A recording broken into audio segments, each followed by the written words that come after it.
നബി സല്ലല്ലാഹു അലൈഹി വസല്ലമ പറയുന്നു, യഖൂലുല്ലാഹു സുബ്ഹാന, അല്ലാഹു സുബ്ഹാനഹു വതആല പറയുന്നു. അപ്പോൾ ഇത് ഖുദ്സിയായ ഹദീസാണ്.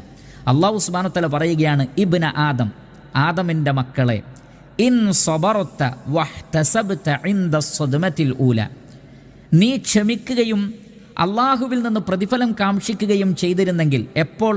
ഇൻദ സദ്മത്തിൽ ഊല, ആദ്യഘട്ടത്തിൽ തന്നെ, ക്ഷമിക്കേണ്ട ആദ്യഘട്ടത്തിൽ തന്നെ അള്ളാഹുവിൻ്റെ പ്രതിഫലം കാക്ഷിച്ചുകൊണ്ട് നീ ക്ഷമിച്ചാൽ, ലം അർദ ലക സവാബൻ ദൂനൽ ജന്ന, സ്വർഗമല്ലാത്ത മറ്റൊരു പ്രതിഫലം നിനക്ക് ഞാൻ തൃപ്തിപ്പെടുന്നില്ല എന്ന് പറഞ്ഞാൽ അള്ളാഹു സുബ്ഹാനഹു വതആല പറയണത്, നിനക്ക് സ്വർഗം ഉറപ്പാണ്, അതല്ലാത്ത മറ്റൊന്നും ഞാൻ നിനക്ക് നൽകുകയില്ല.